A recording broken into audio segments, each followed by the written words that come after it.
స్థానిక 40వ డివిజన్లో టీడీపీ నుంచి వైసీపీలోకి చేరికల కార్యక్రమాన్ని పోలీసులే అడ్డుకోవడం దారుణమని మాజీ ఎంపీ వైసీపీ జాతీయ అధికార ప్రతినిధి మార్గాని భరత్రాం తీవ్ర ఆగ్రహం వ్యక్తం చేశారు. వైసీపీ నాయకులపై పోలీసులే దుర్మార్గంగా వ్యవహరిస్తూ దాడికి దిగడంపై మండిపడ్డారు. 40వ డివిజన్ కృష్ణానగర్లో స్థానిక టీడీపీ నాయకుడు కొల్లి నాని 300 మంది అనుచరులతో కలిసి మాజీ ఎంపీ మార్గాని భరత్రాం సమక్షంలో వైసీపీలో చేరేందుకు నిర్ణయం తీసుకున్నారు. ఈ నేపథ్యంలో భరత్ ఆధ్వర్యంలో సమావేశం ఏర్పాటు చేశారు. ఈ సందర్భంగా తీవ్ర ఉద్రిక్త పరిస్థితులు నెలకొన్నాయి. ఈ కార్యక్రమం నిర్వహణకు అనుమతి లేదంటూ పెద్ద ఎత్తున అక్కడికి చేరుకున్న పోలీసులు కార్యక్రమాన్ని అడ్డుకోవడానికి ప్రయత్నించడం గందరగోళానికి దారితీసింది. మార్గాని భరత్ రాజ్యసభ మాజీ సభ్యుడు పిల్లి సుభాష్ చంద్రబోస్ ఇతర వైసీపీ నాయకులు పోలీసుల మధ్య తీవ్ర ఘర్షణ వాతావరణం నెలకొంది. వారి మధ్య పెద్ద ఎత్తున తోపులాట జరిగింది. పోలీసులు భారీగా మోహరించి మార్గాని భరత్రాంను అరెస్టు చేసి 3 టౌన్ పోలీస్ స్టేషన్కు తరలించారు. ఈ సందర్భంగా వైసీపీ నాయకులు కార్యకర్తలు పెద్ద ఎత్తున కూటమి ప్రభుత్వానికి పోలీసులకు వ్యతిరేకంగా నినాదాలు చేశారు.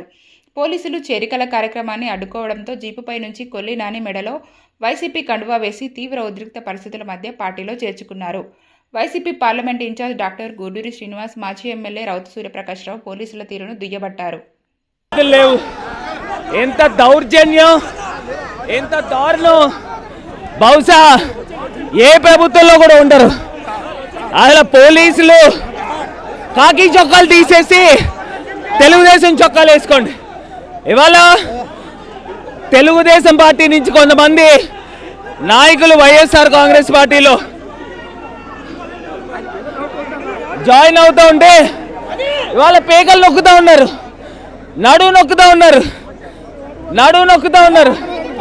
ఎంత అన్యాయంగా,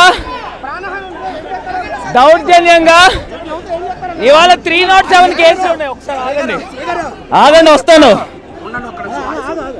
307 కేసులున్న తెలుగుదేశం గోండాల్ని ఇగోండి, ఈ కుర్రోడు ఏంటి కళ్ళుగా కూడా అయినారా?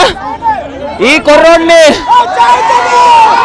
ఎత్తు కుర్రోడ్ని పైకెత్తు, జాయిన్ చేయనివ్వకుండా అడ్డుకున్నారు. ఇది మంచి పద్ధతి కాదు. ఇంత దుర్మార్గం ఇప్పటిదాకా ఎక్కడా కూడా చూడలే.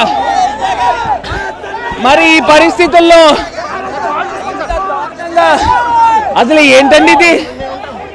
307 కేసులు ఉన్న వాళ్ళు 10 మంది ఉన్నారు తెలుగుదేశం నుంచి. వాళ్ళ నుంచి ప్రాణహాని ఉందని డే 1 నుంచి చెప్తున్నా. ఇప్పటిదాకా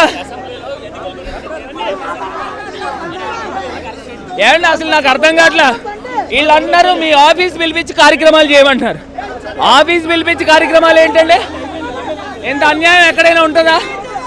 ఎంత దారుణం!